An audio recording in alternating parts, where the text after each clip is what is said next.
강남 고급 한정식 집의 개별실에서 윤정이는 명품 핸드백을 옆에 두고 차가운 시선으로 수진을 위아래로 훑어보며 말했습니다.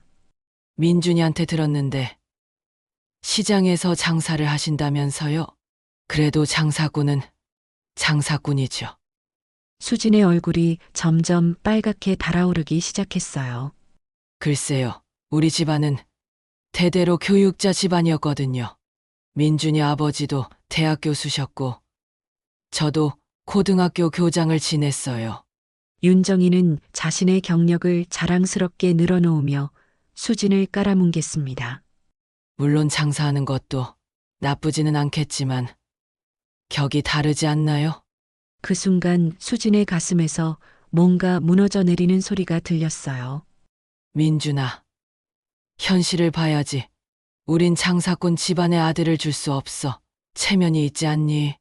윤정이의 차가운 말 한마디 한마디가 수진의 심장을 날카롭게 찔렀습니다.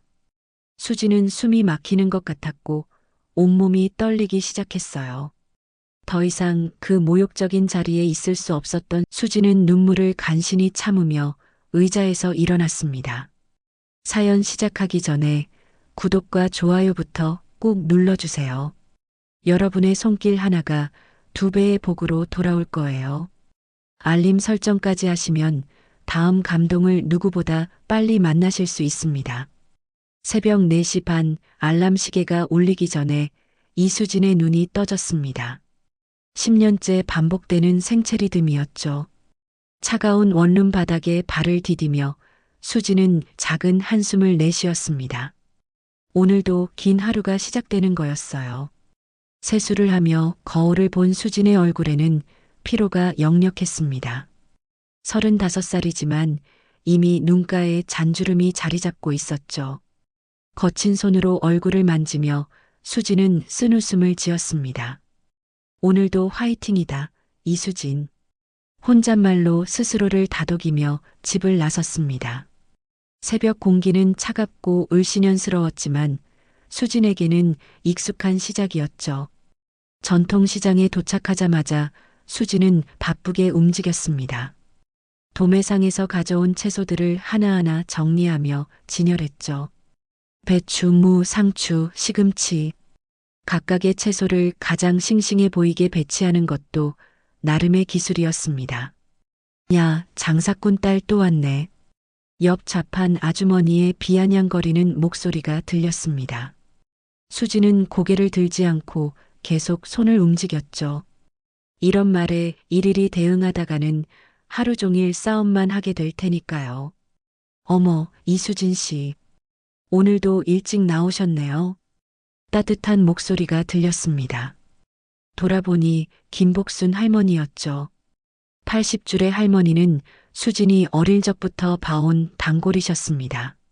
할머니, 안녕하세요. 오늘도 건강하시죠? 그럼 이 할멈이 어디 가겠니?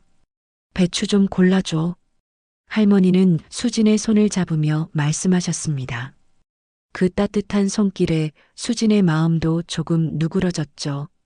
이 배추가 어제 들어온 거예요. 아주 싱싱해요. 수진은 가장 좋은 배추를 골라 할머니께 드렸습니다. 원래 가격은 3,500원이었지만 할머니께는 3,000원만 받았죠. 수진아, 너무 싸게 주면 안 되지. 장사가 안 될 텐데. 괜찮아요, 할머니. 제가 이 동네에서 자랐잖아요. 이웃끼리 도와가며 살아야죠. 할머니는 고마워하시며 배추를 가져가셨습니다. 하지만 다른 상인들의 시선은 곱지 않았어요. 저러니까 장사가 안 되는 거야. 싸게 팔면 우리까지 피해잖아. 아버지 때부터 그랬어. 인심 쓴다고 하면서 결국 망한 거지. 주변의 수군거림이 수진의 귀에 들렸습니다. 가슴이 답답했지만 참을 수밖에 없었죠. 여기서 말다툼을 벌이면 더 큰 문제가 될 테니까요. 오전 10시가 되자 시장이 본격적으로 붐비기 시작했습니다. 주부들이 장을 보러 나오는 시간이었거든요. 여기 상추 얼마예요? 한 봉지에 3,000원입니다. 에이, 너무 비싸네. 옆에는 2,500원인데 저희 상추는 농약을 안 쓴 유기농이에요. 직접 농장에서 가져온 거거든요. 수지는 차근차근 설명했습니다. 값싼 채소를 팔 수도 있었지만 아버지가 늘 강조하셨던 원칙이 있었거든요. 품질을 타협하지 말라고 하셨죠. 그래도 너무 비싸요. 2,500원 안 돼요? 죄송해요. 정말 원가에 맞춰서 파는 거예요. 결국 손님은 돌아갔습니다. 수지는 아쉬웠지만 어쩔 수 없었죠. 품질 좋은 채소를 싸게 팔면 결국 자신만 손해를 보게 될 테니까요. 점심시간이 되자 수지는 도시락을 꺼냈습니다. 집에서 싸온 김치볶음밥이었죠. 다른 상인들은 삼삼오오 모여 점심을 드시고 있었지만 수지는 늘 혼자였습니다. 아버지가 건강하셨다면 이렇게 외롭지는 않았을 텐데. 아버지 이만석은 10년 전 심근경색으로 쓰러지셨습니다. 그때부터 수진이 혼자서 좌판을 지켜온 거였죠. 처음에는 정말 힘들었어요. 장사도 서툴렀고 사람들의 시선도 차가웠거든요. 오후 2시쯤 수진에게 낯선 손님이 찾아왔습니다. 깔끔한 정장 차림의 50대 남성이었죠. 여기 양배추 얼마죠? 한 통에 2,500원입니다. 신선해 보이네요. 하나 주세요. 남자는 양배추를 사면서 수진과 자연스럽게 대화를 시작했습니다. 장사 힘드시죠? 요즘 경기가 어려워서. 네, 쉽지 않아요. 그래도 먹고 살만해요. 혹시 여유 자금이 조금 있으시면 투자를 생각해 보세요. 주식 같은 거 말이에요. 수지는 고개를 갸우뚱했습니다. 주식이라는 건 부자들이나 하는 거라고 생각했거든요. 저 같은 사람이 무슨 주식을 해요. 그런 건 잘 모르고요. 요즘은 작은 돈으로도 시작할 수 있어요. 월 10만 원씩만 투자해도 몇 년 후에는 꽤 큰 돈이 될 수 있거든요. 남자는 명함을 건네며 말했습니다. H투자증권 지점장 최경호라고 적혀 있었죠.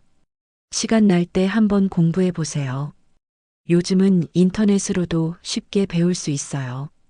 최경호가 떠난 후 수지는 명함을 계속 들여다봤습니다. 주식 투자라. 정말 평범한 사람도 할 수 있는 일일까요? 저녁 무렵 장사를 마무리하며 수지는 하루의 매출을 계산해 봤습니다. 12만 원. 여기서 재료비와 자리세를 빼면 실제 수익은 3만 원 정도였죠. 이걸로 생활비와 아버지 병원비를 대기에는 빠듯했습니다. 정말 이렇게 살아도 되는 걸까? 수진의 마음속에 의문이 들었습니다. 아무리 열심히 일해도 가난에서 벗어날 수 없는 현실이 답답했거든요. 병원에 들러 아버지를 뵈었습니다. 아버지는 여전히 침대에 누워 계셨죠. 아버지, 오늘 하루 어떠셨어요? 괜찮다, 괜찮아. 수진이 고생이 많구나. 아버지, 오늘 신기한 분을 만났어요. 주식 투자 이야기를 하시더라고요. 아버지의 표정이 심각해졌습니다. 수진아, 그런 것들은 우리와는 다른 세상 이야기야. 우리는 땀 흘려번 돈이 진짜 돈이지. 투기 같은 건 하면 안 돼. 네, 아버지. 그냥 그런 얘기가 있었다는 거예요. 하지만 수진의 마음속에는 호기심이 자리 잡고 있었습니다. 정말 작은 돈으로도 투자를 시작할 수 있다면? 집에 돌아온 수진은 최경우가 준 명함을 책상 위에 올려놨습니다. 그리고 오랫동안 그것을 바라봤죠. 돈은 없어도 사람답게 사는 게 중요하지. 하지만 왜 사람들은 장사꾼이라고 깔보는 걸까? 늘 품고 있던 생각이었습니다.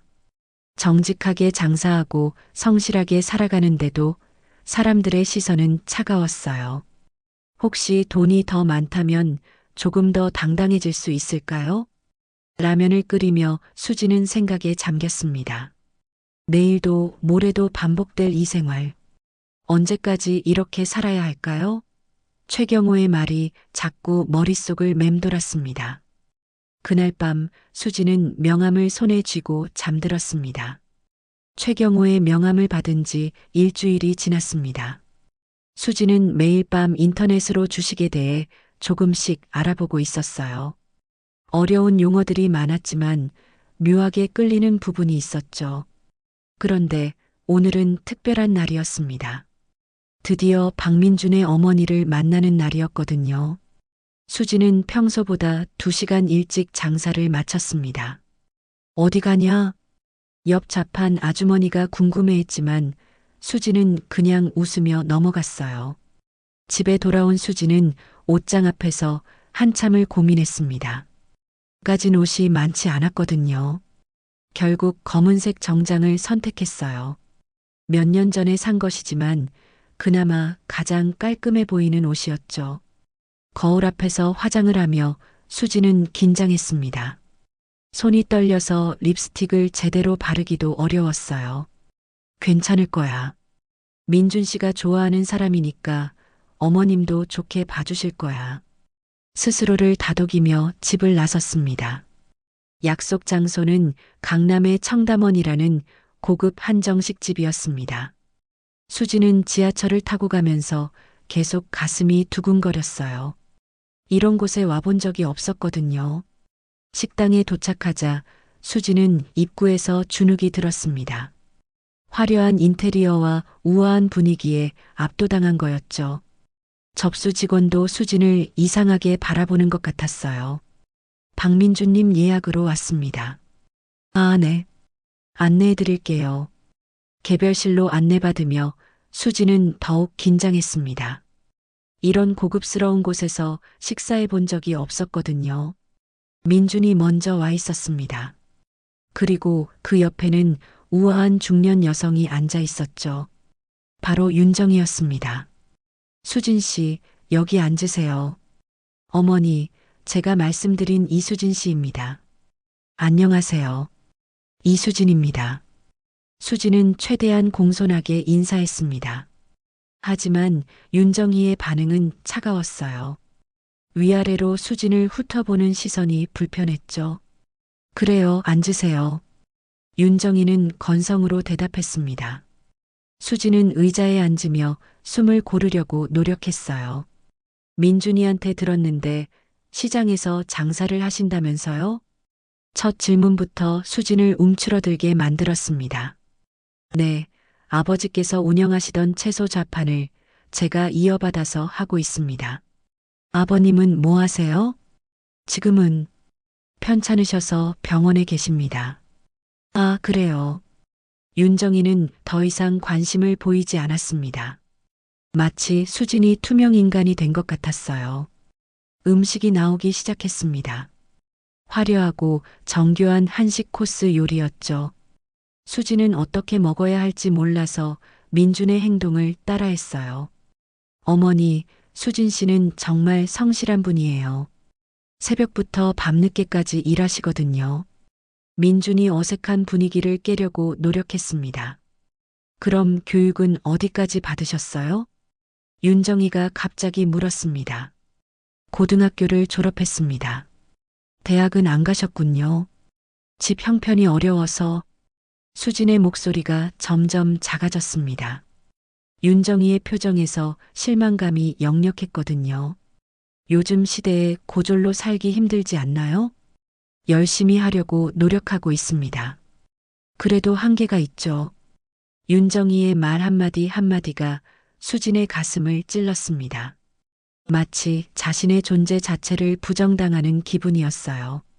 어머니, 너무 심하시는 것 아니에요? 민준이 당황하며 말했지만 윤정희는 개의치 않았습니다. 민준아, 현실을 봐야지. 우리가 어떤 집안인데. 너희 할아버지는 판사셨고 아버지는 대학 교수, 나도 교장을 지냈어. 그런데 장사꾼 집안이라니. 수진의 얼굴이 빨갛게 달아올랐습니다. 장사꾼 집안이라는 말에 모욕감을 느꼈거든요. 장사가 뭐가 나쁜가요? 정직하게 일하는 건데. 수진이 용기를 내서 말했습니다. 나쁘다는 게 아니에요. 하지만 격이 다르지 않나요? 우린 장사꾼 집안에 아들을 줄 수 없어요. 체면이 있지 않니? 그 순간 수진의 가슴에서 뭔가 무너져 내리는 소리가 들렸습니다. 체면이 있지 않다고? 격이 다르다고? 어머님, 그런 말씀은 너무하신 것 같습니다. 뭐가 너무해? 사실을 말하는 건데. 민준이가 지금까지 어떻게 자랐는지 알아? 어릴 때부터 피아노, 바이올린 배우고 해외 연수도 다녀오고 그런 애가 장사꾼 딸과 결혼한다고? 말이 돼? 윤정희의 목소리가 점점 커졌습니다. 주변 테이블에서도 쳐다볼 정도였어요. 수지는 더 이상 참을 수 없었습니다. 눈물이 쏟아질 것 같았거든요. 죄송합니다. 저는 이만 가보겠습니다. 수진 씨, 민준이 붙잡으려 했지만 수지는 이미 자리에서 일어나고 있었습니다. 민준 씨, 어머님 말씀이 맞아요. 저희는 격이 다른 사람들이에요. 수지는 식당을 나섰습니다. 복도에서 눈물이 터져 나왔어요. 화장실로 달려가서 거울을 보니 처참한 모습이었죠. 내가 뭘 잘못했다고 이런 모욕을 당해야 하는 거지? 분노와 서러움이 가슴을 가득 채웠습니다. 평생 정직하게 살아왔는데 그게 그렇게 부끄러운 일이었나요? 밖으로 나온 수지는 한참을 걸었습니다. 강남 거리의 화려한 네온사인들이 더욱 자신을 초라하게 만들었어요. 휴대폰이 계속 울렸습니다. 민준이었죠. 하지만 수지는 받고 싶지 않았어요. 집에 돌아온 수지는 침대에 주저앉았습니다. 온몸이 무기력했어요. 오늘 당한 모욕이 계속 떠올랐거든요. 그때 책상 위의 명함이 눈에 들어왔습니다. 최경호의 명함이었죠. 수지는 그것을 집어들고 한참을 바라봤어요. 정말 돈이 많다면 저런 취급을 안 받을까? 윤정희의 차가운 말들이 다시 떠올랐습니다. 체면이 있지 않다고, 격이 다르다고 했던 그 말들이요. 수지는 컴퓨터를 켰습니다. 그리고 본격적으로 주식에 대해 검색하기 시작했죠. 이번에는 진지했어요. 단순한 호기심이 아니라 절실함이었거든요. 삼성전자, 현대차, 네이버, 유명한 회사들의 주가를 확인해 봤습니다. 어떤 주식은 몇십만 원, 어떤 주식은 몇천 원이었어요. 생각보다 작은 돈으로도 시작할 수 있을 것 같았죠. 새벽 3시까지 수지는 주식 공부를 했습니다. 차트 보는 법, 매매하는 법, 주식 용어들. 머리가 아팠지만 흥미로웠어요. 다음 날 아침 수지는 평소보다 일찍 일어났습니다. 마음은 여전히 무거웠지만 무언가 다른 각오가 생겼어요. 시장에 나가서 장사를 하면서도 수진의 머릿속에는 주식 생각뿐이었습니다. 주변 사람들이 어떻게 자신을 바라보든 상관없었어요. 이제 변하고 싶었거든요. 점심시간에 수지는 용기를 내서 최경호에게 전화를 걸었습니다. 안녕하세요. 지난번에 명함을 주신 최경호 지점장님이시죠? 아, 시장에서 뵌 분이시군요. 어떻게 지내세요? 주식 투자에 대해 더 자세히 알고 싶어서요. 시간 되시면 만나서 상담받을 수 있을까요? 물론이죠. 언제 편하세요? 내일 오후에 가능할까요? 좋습니다. 주소 알려드릴게요. 전화를 끊고 나서 수지는 가슴이 두근거렸습니다. 새로운 세계에 발을 들여놓는 첫걸음이었거든요. 그날 저녁 병원에서 아버지를 뵈면서 수지는 조심스럽게 말씀드렸습니다. 아버지, 제가 새로운 공부를 시작하려고 해요. 무슨 공부냐? 투자에 관한 공부요. 아버지의 얼굴이 심각해졌습니다. 수진아, 그런 건 위험해. 우리 같은 사람들이 할 일이 아니야. 하지만 아버지, 계속 이렇게만 살 수는 없어요. 사람들이 우리를 무시해요. 수진의 목소리에는 절박함이 담겨 있었습니다. 그날 밤 수진은 결심을 굳혔습니다. 더 이상 무시당하며 살고 싶지 않았거든요. 다음 날 오후 수지는 H투자증권을 찾아갔습니다. 강남 한복판의 높은 빌딩 15층에 위치한 사무실이었죠.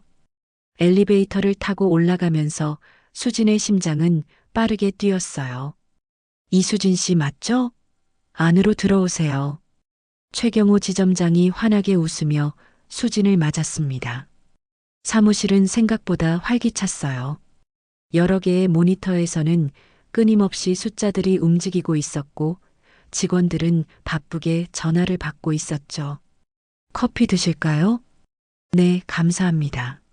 수지는 긴장한 채로 최경호의 책상 앞에 앉았습니다.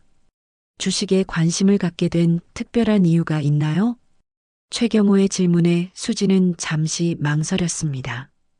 어제 있었던 모욕적인 일을 말하기는 부끄러웠거든요. 그냥 더 나은 삶을 살고 싶어서요. 좋은 마음가짐이네요. 하지만 투자는 위험이 따르는 일이에요. 돈을 잃을 수도 있다는 걸 알고 계시죠? 네, 공부해 봤습니다.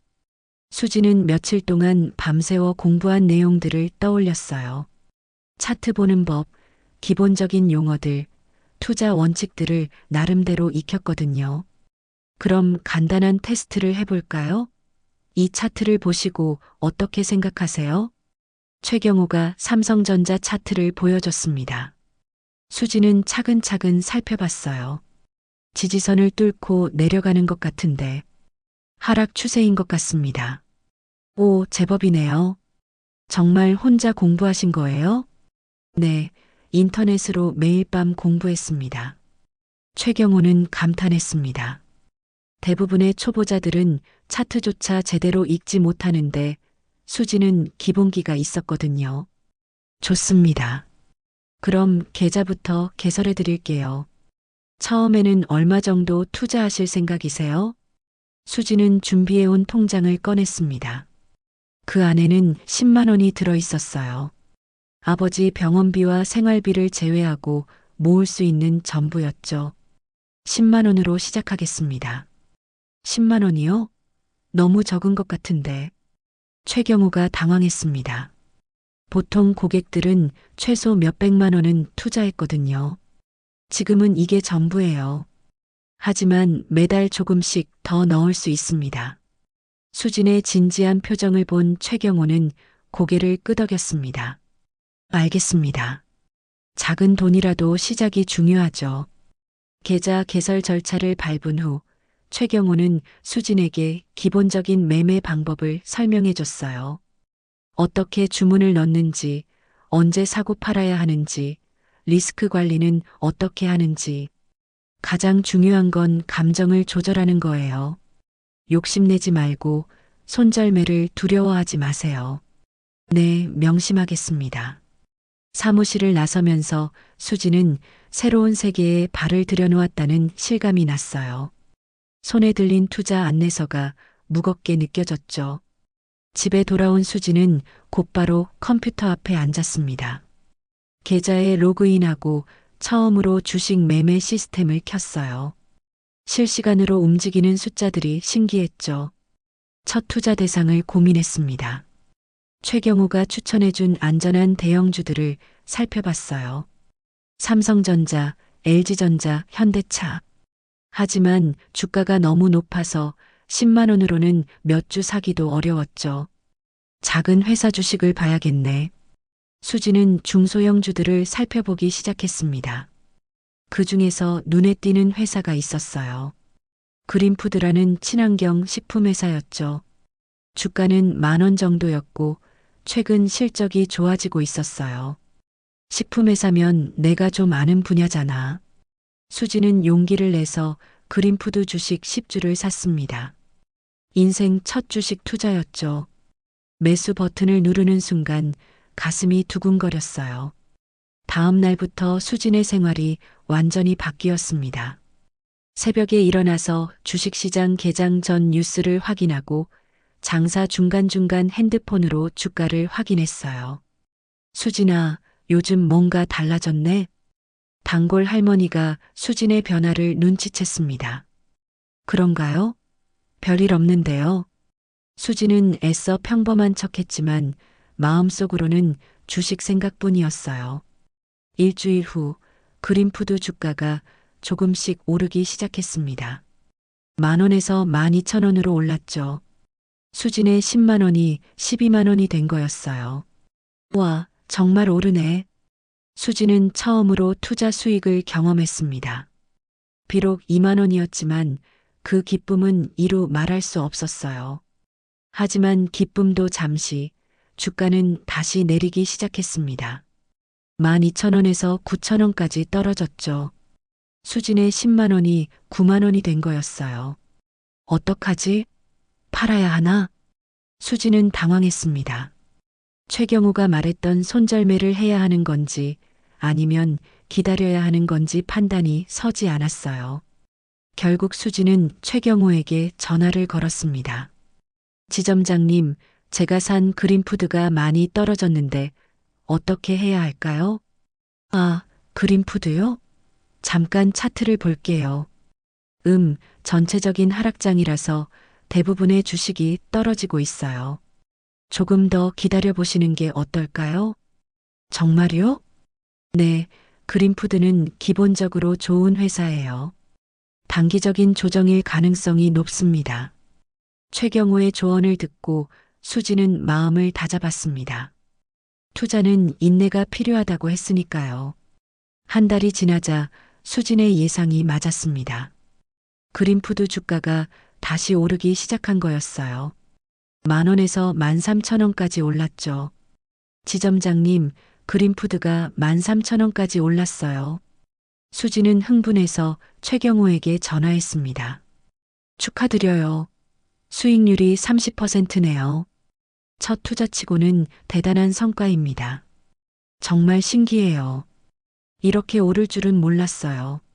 하지만 수지는 팔지 않았습니다. 더 오를 것 같은 기분이 들었거든요.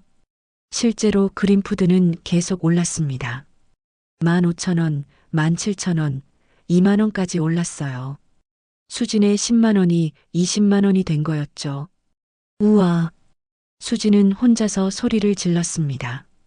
2달 만에 돈이 2배가 되다니 꿈만 같았어요. 그때부터 수진은 더욱 적극적으로 투자하기 시작했습니다. 매달 모은 돈을 조금씩 추가 투자했어요. 이번에는 바이오 회사, 다음에는 IT 회사. 점점 투자 종목을 늘려갔죠. 물론 실패도 있었습니다. 어떤 주식은 반토막이 나기도 했어요. 하지만 전체적으로는 수익이 났습니다. 수진의 특별한 감각이 있었거든요. 수진아, 요즘 표정이 밝아졌네. 좋은 일 있나? 병원에서 아버지가 물어보셨습니다. 그냥 새로운 공부를 하고 있어서요. 수진은 아직 아버지께 주식 이야기를 하지 못했어요. 걱정하실 것 같았거든요. 반년이 지나자 수진의 투자 원금은 50만 원이 되었고 수익을 포함하면 100만 원을 넘었습니다. 평생 이런 돈을 모아본 적이 없었어요. 정말 이런 세계가 있었구나. 수진은 신기했습니다. 시장에서 하루 종일 일해도 3만 원 버는 게 고작인데 주식으로는 하루에 10만 원을 벌기도 했거든요. 물론 잃는 날도 있었지만 전체적으로는 계속 늘어났어요. 수지는 점점 투자에 자신감을 갖게 되었습니다. 그런데 어느 날 특별한 소식을 들었습니다. 민준이 수진을 찾아온 거였어요. 수진 씨, 그동안 연락 못 드려서 죄송해요. 민준 씨, 어머니 일로 상처받으셨죠? 정말 미안해요. 수지는 복잡한 심정이었습니다. 그 일이 있은 후로 완전히 다른 사람이 되었거든요. 괜찮아요. 어머님이 틀린 말씀을 하신 건 아니잖아요. 그게 무슨 말이에요? 저희는 정말 격이 다른 사람들이에요. 하지만 앞으로는 달라질 거예요. 수진의 눈빛에는 예전과 다른 강인함이 있었습니다. 수진이 주식 투자를 시작한 지 1년이 지났습니다. 이제 수진의 계좌 잔고는 500만 원을 넘나들었어요. 시장에서 번 돈과 투자 수익을 합쳐서 모은 돈이었죠. 수진에게는 상상할 수 없는 큰 돈이었습니다. 수진아, 요즘 뭔가 달라 보이네. 단골 할머니가 수진을 바라보며 말씀하셨어요. 실제로 수진의 분위기가 많이 변했거든요. 예전처럼 주눅 들어 있지 않았고 눈빛에 자신감이 생겼죠. 그런가요? 별로 바뀐 건 없는데요. 수진은 웃으며 대답했지만 속으로는 뿌듯했어요. 이제 다른 상인들의 시선도 예전과 달랐거든요. 수진이 장사하는 방식도 변했어요. 예전처럼 무조건 싸게 팔지 않고 적정한 가격을 받았죠. 야, 수진이 요즘 건방져졌어. 옆 자판 아주머니가 투덜거렸지만 수진은 신경 쓰지 않았어요. 이제 그런 말들이 상처가 되지 않았거든요. 그런데 어느 날 수진에게 특별한 기회가 찾아왔습니다. 최경호 지점장으로부터 전화가 온 거였어요. 수진 씨, 좋은 정보가 하나 있어서 연락드려요. 무슨 정보요? 한성그룹이라고 들어보셨죠? 꽤 큰 건설회사인데 요즘 경영이 어려워서 주가가 많이 떨어졌어요. 수지는 한성그룹이라는 이름을 들으며 뭔가 익숙한 느낌이 들었어요. 어디서 들어본 것 같은데. 그런데 내부 정보로는 곧 대형 프로젝트를 따낼 가능성이 높다고 해요. 지금 투자하면 큰 수익을 낼 수 있을 것 같은데요. 얼마나 떨어진 거예요? 작년 최고가가 5만 원이었는데 지금은 2만 원까지 떨어졌어요. 반토막 난 거죠. 수지는 차트를 확인해 봤습니다. 정말로 한성그룹 주가는 계속 하락세였어요. 하지만 최경우 말대로 바닥권에서 횡보하고 있는 것 같았죠. 위험하지 않을까요? 물론 위험은 있어요. 하지만 수진 씨의 투자 실력이면 충분히 판단하실 수 있을 거예요. 수진은 고민했습니다. 지금까지는 안전한 투자만 해왔는데 이번에는 좀 더 큰 모험을 해볼까 하는 생각이 들었어요. 며칠 후 수진은 결정을 내렸습니다. 한성그룹 주식을 200만 원어치 사기로 한 거였어요. 지금까지 모은 돈의 절반에 가까운 금액이었죠. 정말 괜찮을까? 매수 버튼을 누르기 전 수지는 마지막으로 망설였어요. 하지만 용기를 내서 주문을 넣었죠. 한성그룹 주식을 산 후 며칠 동안은 별다른 변화가 없었습니다. 주가가 2만 원 선에서 오르락 내리락 할 뿐이었어요. 그런데 일주일 후 놀라운 일이 벌어졌습니다. 한성그룹이 정말로 대형 신도시 개발 프로젝트를 따낸 거였어요. 뉴스가 나오자마자 주가가 급등하기 시작했죠. 2만 원, 2만 5천 원, 3만 원. 하루 만에 50%가 올랐어요. 우와! 수지는 깜짝 놀랐습니다. 하루 만에 100만 원이 넘는 수익이 난 거였거든요. 지금까지 경험해 본 적 없는 큰 수익이었어요. 하지만 수지는 팔지 않았습니다. 더 오를 것 같은 예감이 들었거든요. 실제로 한성그룹 주가는 계속 올랐어요. 4만 원, 4만 5천 원. 한 달 후에는 5만 원을 넘어섰습니다. 수진의 200만 원이 500만 원이 된 거였어요. 300만 원의 수익을 낸 것이죠. 지점장님, 한성그룹이 5만 원을 넘었어요. 수지는 흥분해서 최경호에게 전화했습니다. 대단하시네요. 이제 좀 정리하시는 게 어떨까요? 아직 더 오를 것 같은데요. 욕심내시면 안 돼요. 이익 실현도 중요한 투자 기법이거든요. 하지만 수지는 최경호의 조언을 듣지 않았어요. 아직 한성그룹이 더 오를 거라는 확신이 있었거든요. 그런데 며칠 후 수진에게 충격적인 소식이 들려왔습니다. 한성그룹에 대한 나쁜 뉴스가 나온 거였어요. 회계 부정 의혹이 제기되었고 금융감독원에서 조사에 들어간다는 소식이었죠. 주가는 순식간에 폭락했습니다. 5만 원에서 3만 원까지 떨어진 거였어요. 수진의 500만 원이 300만 원이 되었죠. 어떻게 이런 일이? 수진은 당황했습니다. 하루아침에 200만 원이 날아간 거였거든요. 더 충격적인 것은 며칠 후였습니다. 한성그룹의 회계 부정이 사실로 드러나면서 주가가 더욱 폭락한 거였어요. 3만 원에서 만 원까지 떨어졌죠. 수진의 500만 원이 100만 원이 되었습니다. 400만 원을 잃은 거였어요. 이럴 수가. 수진은 멍하니 모니터를 바라봤습니다. 지금까지 모은 돈이 거의 다 날아간 거였어요. 그날 밤 수진은 잠을 이룰 수 없었습니다. 계속 숫자만 머릿속을 맴돌았어요. 400만 원. 시장에서 3년 동안 벌어야 할 돈이었죠. 다음 날 아침 수진은 풀이 죽은 채로 시장에 나갔습니다. 평소처럼 활기차게 장사할 기분이 아니었어요. 수진아, 왜 그래? 얼굴이 안 좋네. 단골 할머니가 걱정스럽게 물어보셨습니다. 아, 네. 괜찮습니다. 수진은 억지로 웃으며 대답했지만 속은 복잡했어요. 그런데 점심시간쯤 수진에게 더 큰 충격이 찾아왔습니다.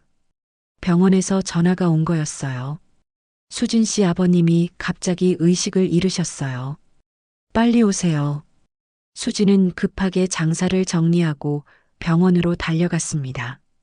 중환자실에 누워 계신 아버지를 보니 눈물이 나왔어요. 의사 선생님, 아버지가 어떻게 되신 거예요? 심근경색이 재발하셨어요. 상태가 좋지 않습니다. 수술을 해야 하는데. 수술요? 네, 하지만 수술비가 상당히 많이 들어요. 3천만 원 정도 필요합니다. 수진은 머리가 하얘졌습니다. 3천만 원이라니. 지금 수진에게는 100만 원밖에 없었거든요. 의사 선생님, 수술 안 하면 어떻게 되나요? 생명이 위험할 수 있습니다. 수진은 절망했습니다. 아버지를 살려야 하는데 돈이 없었어요. 만약 한성그룹 주식을 팔지 않았다면, 아니, 애초에 투자하지 않았다면, 내가 뭘 한 거지? 수진은 자책했습니다. 욕심을 부려서 모든 걸 잃은 거였어요.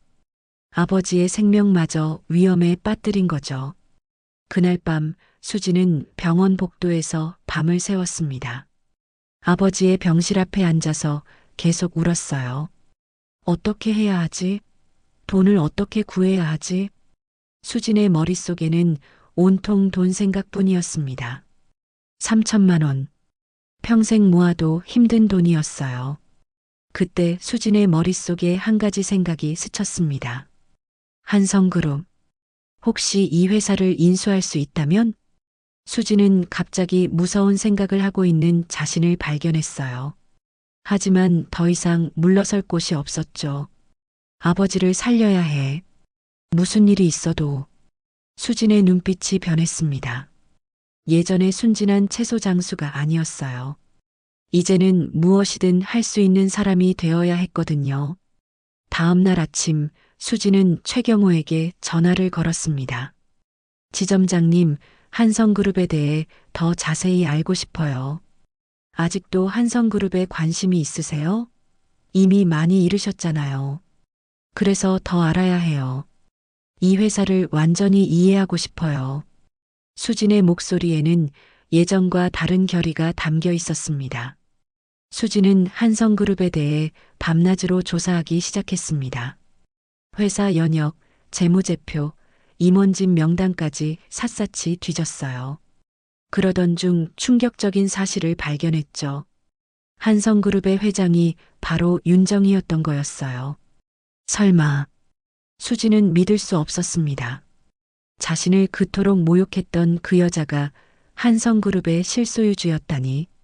이제야 모든 퍼즐이 맞춰지는 기분이었어요. 수진은 더 깊이 파고들었습니다. 한성그룹의 최근 상황을 조사해 보니 생각보다 심각했어요.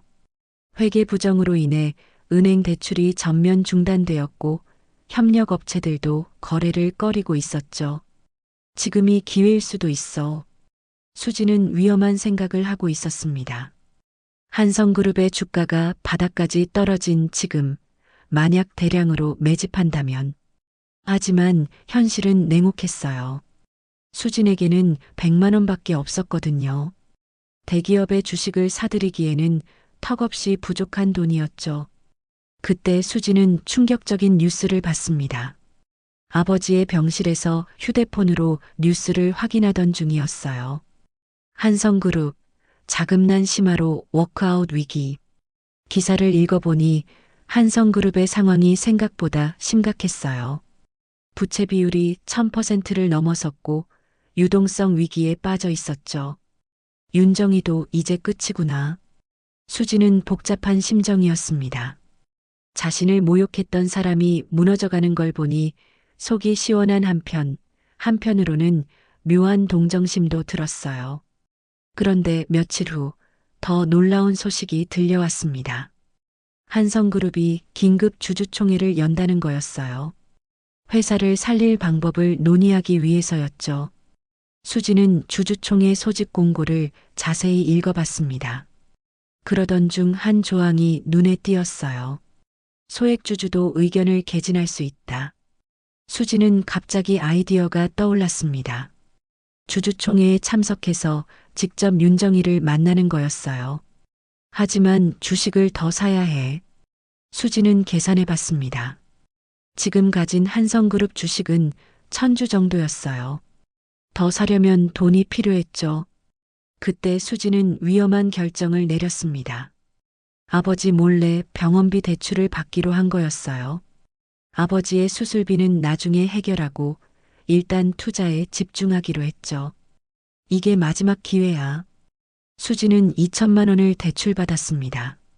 그리고 모든 돈을 한성그룹 주식에 쏟아부었어요. 주가가 1000원까지 떨어진 상황에서 2만 주를 추가로 매수했죠. 이제 수지는 한성그룹의 꽤 큰 주주가 되었습니다. 전체 지분의 1% 정도를 보유하게 된 거였어요. 주주총회 당일 수지는 정장을 차려입고 한성그룹 본사로 향했습니다. 강남의 고층 빌딩이었죠. 예전에 윤정이와 만났던 곳에서 멀지 않은 곳이었어요. 접수는 저쪽에서 하시면 됩니다. 수지는 떨리는 마음으로 접수를 마쳤습니다. 그리고 대강당으로 들어갔어요. 우와, 강당은 웅장했습니다. 수백 명의 주주들이 모여 있었고 단상에는 한성그룹 임원진들이 앉아 있었죠. 그 중앙에 윤정이가 있었어요. 윤정이는 예전보다 많이 초췌해 보였습니다. 화려했던 모습은 온데간데 없고 피곤한 표정이 역력했어요. 한성그룹의 주주 여러분, 먼저 심려를 끼쳐드려 죄송합니다. 윤정이가 고개를 숙이며 사과했습니다. 예전의 거만한 모습과는 완전히 달랐어요. 회사의 자금난이 심각한 상황입니다. 하지만 저희는 포기하지 않고 재건에 최선을 다하겠습니다. 주주들의 반응은 차가웠습니다. 여기저기서 야유와 항의가 쏟아졌어요. 책임져라. 회사를 말아먹고 뭔 소리야.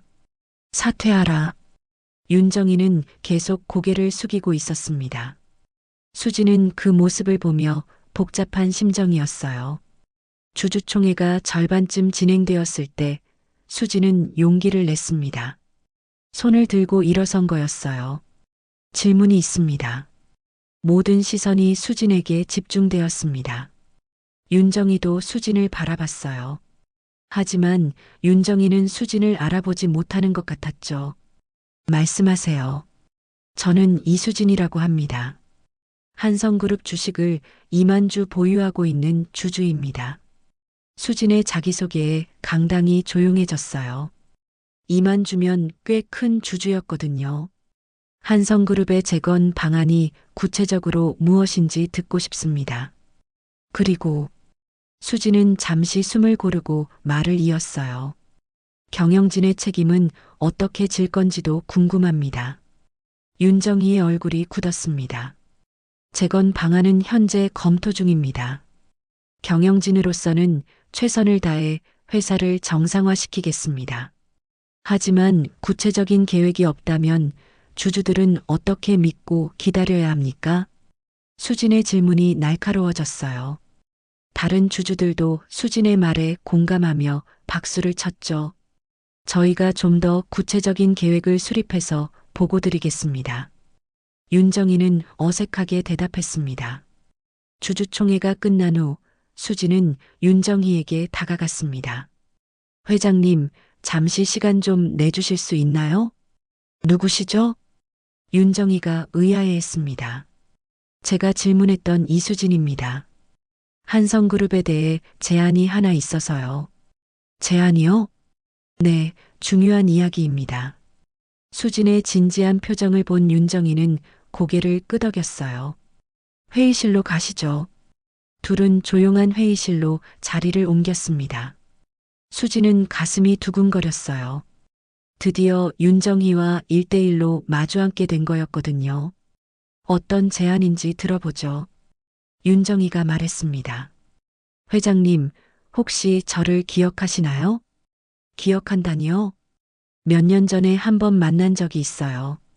민준 씨와 함께요. 윤정희의 얼굴이 변했습니다. 기억이 떠오르는 것 같았어요. 설마, 그때 그 장사꾼. 네, 맞습니다. 그때 말씀하셨죠. 격이 다르다고, 체면이 있다고. 윤정희는 당황했습니다.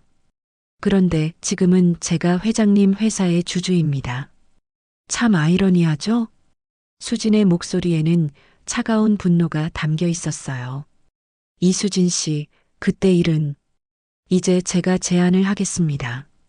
수진이 윤정희의 말을 끊었어요. 한성그룹을 제가 인수하겠습니다.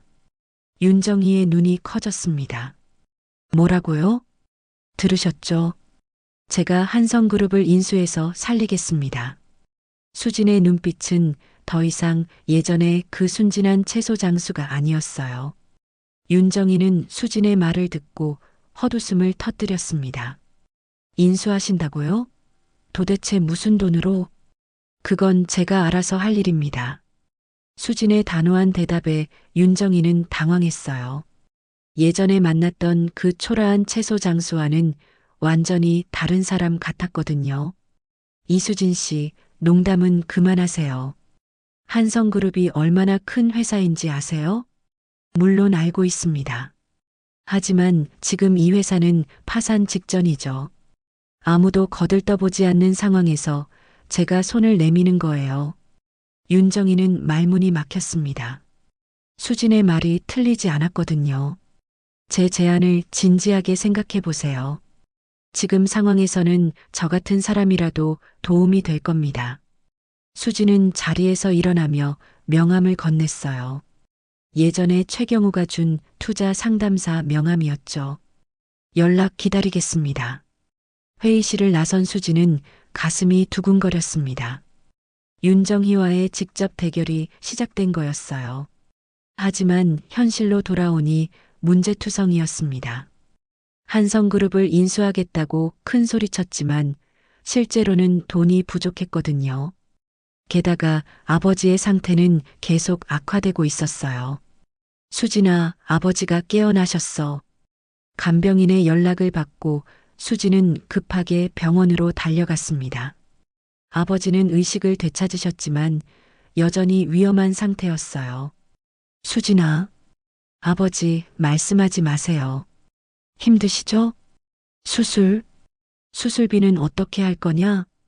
아버지는 걱정스러운 눈빛으로 수진을 바라보셨어요. 걱정하지 마세요. 제가 다 해결할게요. 수진은 억지로 웃으며 대답했지만 속으로는 절망적이었어요. 수술비 3천만 원을 어떻게 마련해야 할지 막막했거든요. 수진아, 너 요즘 뭔가 이상해. 무슨 일 하는 거냐? 그냥 장사하고 있어요. 거짓말하지 마라. 아버지가 너를 몰라? 아버지의 예리한 눈빛에 수진은 더 이상 숨길 수 없었어요.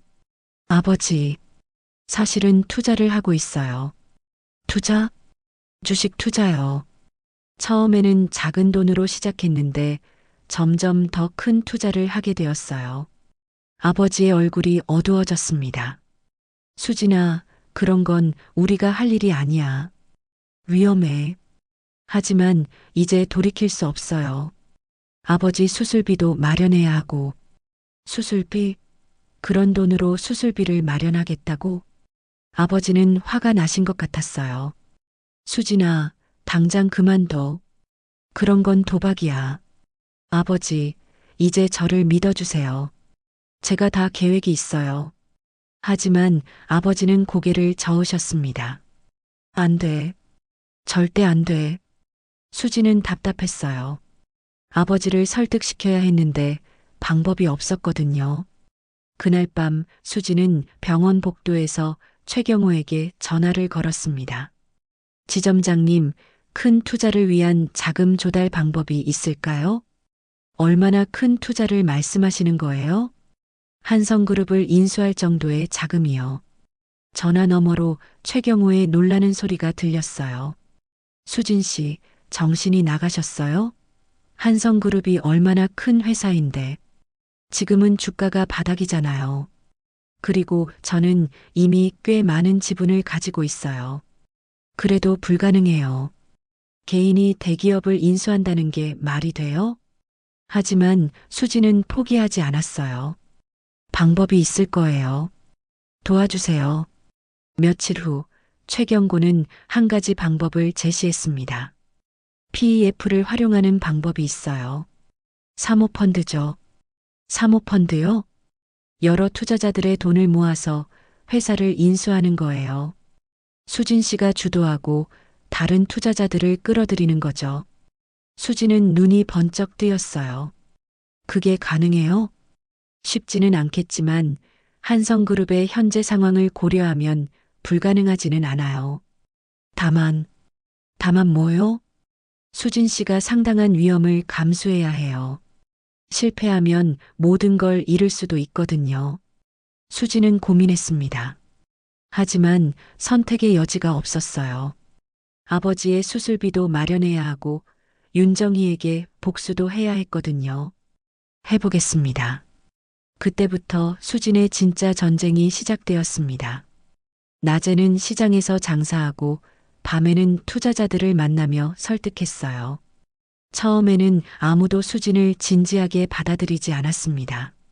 시장에서 장사하시는 분이 무슨 기업 인수를 해요? 한성그룹 같은 대기업을 인수하겠다고요? 농담이죠?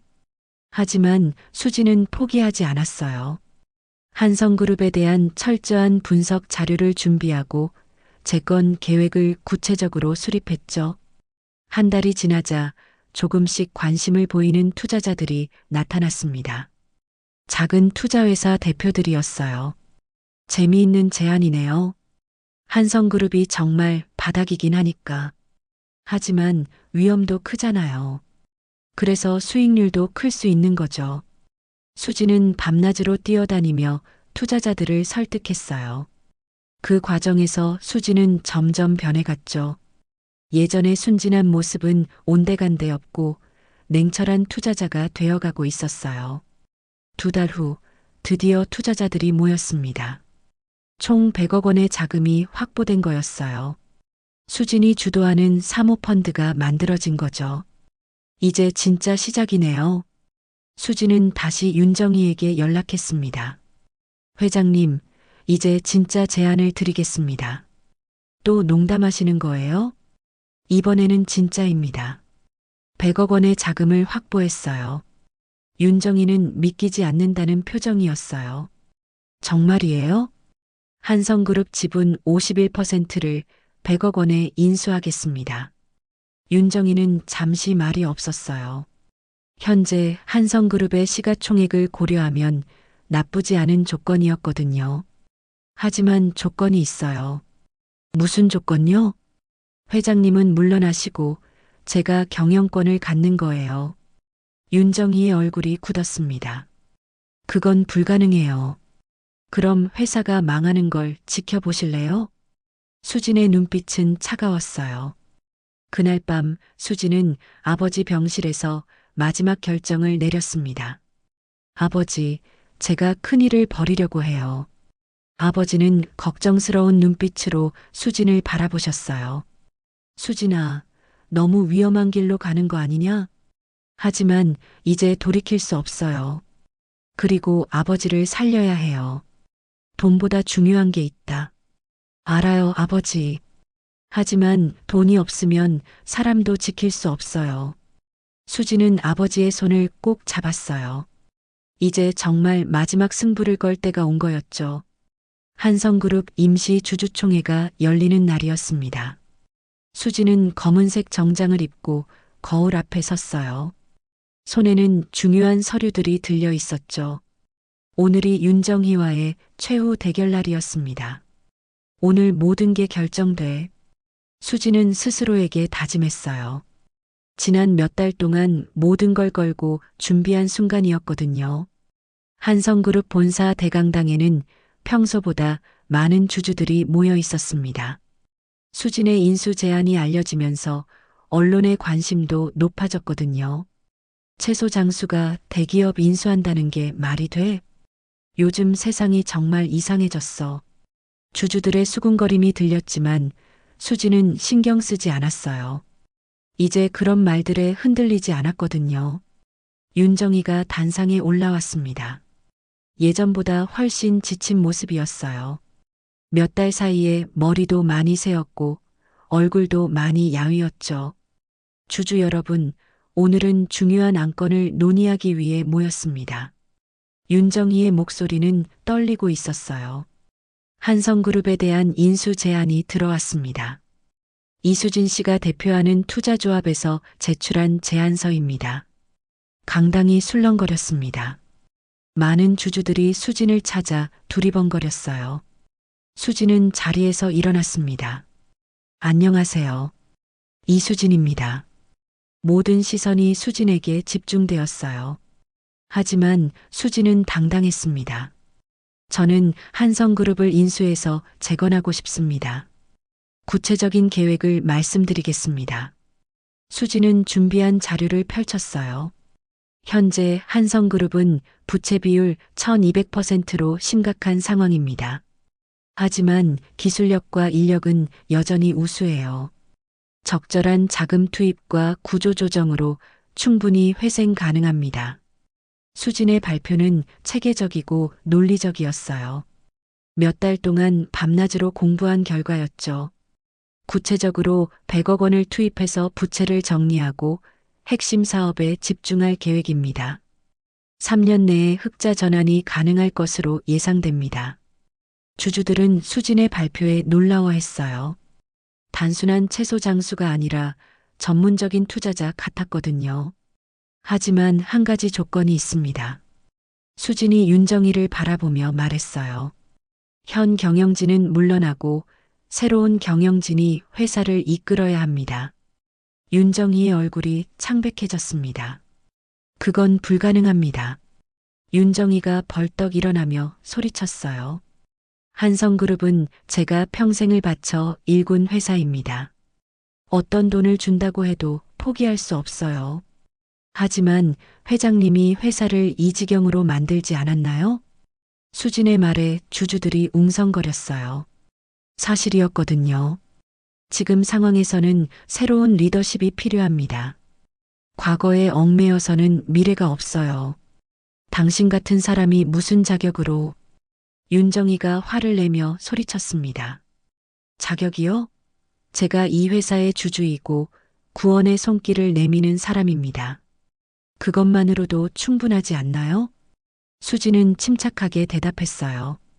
아니면 회장님이 다른 대안을 제시해 보세요. 지금 이 순간에도 회사는 무너져가고 있어요. 윤정희는 말문이 막혔습니다. 실제로 다른 대안이 없었거든요. 그때 수지는 더욱 충격적인 폭탄을 터뜨렸어요. 그리고 제가 조사한 바에 따르면 한성그룹의 회계 부정에는 더 큰 비밀이 숨어 있습니다. 수진이 서류 뭉치를 들어 올렸어요. 지난 5년간 회사 자금 50억 원이 개인 계좌로 빠져나갔습니다. 이는 명백한 배임 행위죠.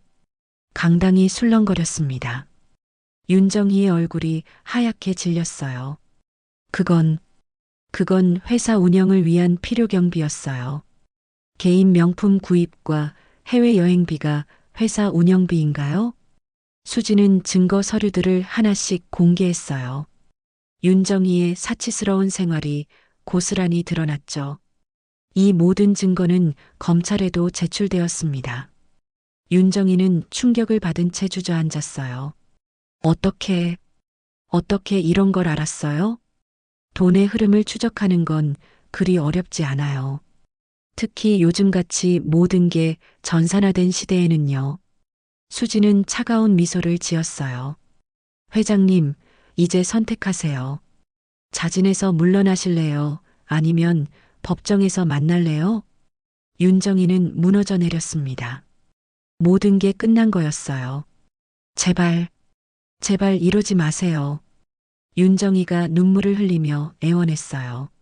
저는 그저 회사를 지키고 싶었을 뿐이에요. 회사를 지킨다고 하면서 회사 돈을 횡령했나요? 수진의 목소리는 여전히 차갑고 냉정했어요. 그리고 기억하세요. 몇 년 전에 회장님이 저에게 했던 말들을요. 격이 다르다고 체면이 있다고 하셨죠. 윤정이가 고개를 들어 수진을 바라봤어요. 그제야 수진이 누구인지 완전히 기억해낸 것 같았죠. 이제 보세요. 누가 진짜 격이 높은 사람인지, 누가 진짜 체면을 지키고 있는지. 수진은 윤정이를 내려다보며 말했어요. 저를 무시했던 그 자리, 이제 제가 앉겠습니다. 주주총회는 수진의 완승으로 끝났습니다. 주주들은 압도적으로 수진의 제안에 찬성표를 던졌어요. 윤정이는 모든 직책에서 물러나야 했죠. 회의가 끝난 후 윤정이는 수진에게 다가왔어요. 이수진 씨, 뭐세요? 정말, 정말 미안해요. 그때 제가 너무 심했어요. 윤정이는 무릎을 꿇고 오열했어요. 사람은 겉모습만 보고 판단하면 안 되는 건데, 내가 정말 잘못했어요. 수지는 복잡한 심정으로 윤정이를 바라봤어요. 복수는 달성했지만 왠지 마음이 무거웠거든요. 일어나세요. 이제 모든 게 끝났어요. 수지는 윤정이를 일으켜 세우며 말했어요. 하지만 앞으로는 다른 사람을 함부로 판단하지 마세요. 모든 사람에게는 무한한 가능성이 있거든요. 그날 저녁 수지는 병원으로 향했습니다. 아버지에게 기쁜 소식을 전하고 싶었거든요. 아버지, 이제 수술비 걱정 안 하셔도 돼요. 정말이냐? 네, 제가 해냈어요. 아버지는 수진을 보며 눈물을 흘리셨어요. 우리 딸이 이렇게 대단한 사람이었구나. 하지만 수진의 마음 한편에는 공허함이 있었어요. 원하던 걸 다 얻었는데도 왜 이렇게 허전할까요? 그날 밤 수진은 한성그룹 회장실에 홀로 앉아 있었습니다. 이제 이 모든 게 자신의 것이었어요. 하지만 정말 행복한 걸까요? 응답을 반드시 다시 확인해 주세요. 한성그룹 회장이 된 지 6개월이 지났습니다. 수지는 매일 아침 고층 빌딩의 회장실에서 하루를 시작했어요. 거대한 책상과 값비싼 가구들이 있는 사무실이었지만 왠지 마음이 편하지 않았습니다. 회장님, 오늘 일정을 말씀드릴게요. 비서가 들어와 스케줄을 브리핑했어요. 임원회의, 투자자 미팅, 언론 인터뷰. 빼곡한 일정이었죠. 수지는 창밖을 바라봤습니다. 저 멀리 전통시장이 보이는 것 같았어요. 예전에 자신이 채소를 팔던 그 자리가요. 회장님? 아, 네. 알겠습니다. 수지는 정신을 차리고 일에 집중했어요. 한성그룹은 수진의 경영하에 빠르게 회복되고 있었습니다. 부채를 정리하고 핵심 사업에 집중한 결과 6개월 만에 흑자 전환에 성공했어요. 주가도 예전 수준을 회복했죠. 대단하시네요, 회장님. 이렇게 빨리 회사가 회복될 줄은 몰랐어요. 임원들이 수진을 칭찬했지만 수진은 마음이 무거웠어요. 성공은 했지만 뭔가 중요한 걸 잃어버린 것 같았거든요. 점심시간 수진은 혼자 회장실에 남았습니다. 도시락을 시켜 먹으며 예전 시장에서의 일들을 떠올렸어요. 그때가 더 행복했나? 수진은 자문했습니다. 가난했지만 단순했던 그 시절이 그리워졌어요. 그때 비서가 들어왔습니다. 회장님, 아버님께서 오셨습니다. 아버지가요? 수지는 깜짝 놀랐어요. 아버지는 수술 후 회복 중이셨거든요. 아버지 이만석이 회장실로 들어오셨습니다. 많이 야위셨지만 건강해 보이셨어요. 아버지, 어떻게 여기까지 오셨어요? 몸은 괜찮으세요? 괜찮다. 딸이 이렇게 큰 회사 회장이 됐다는데 안 볼 수 있나? 아버지는 회장실을 둘러보시며 감탄하셨어요. 정말 대단하구나. 우리 수진이가 이런 곳에서 일하다니. 하지만 아버지의 표정에는 걱정이 섞여 있었어요. 수진아, 그런데 너 표정이 안 좋네. 무슨 일 있나? 아니에요, 아버지. 그냥 일이 많아서 피곤한 거예요. 거짓말하지 마라. 아버지가 너를 몰라? 아버지는 수진의 손을 잡으셨어요.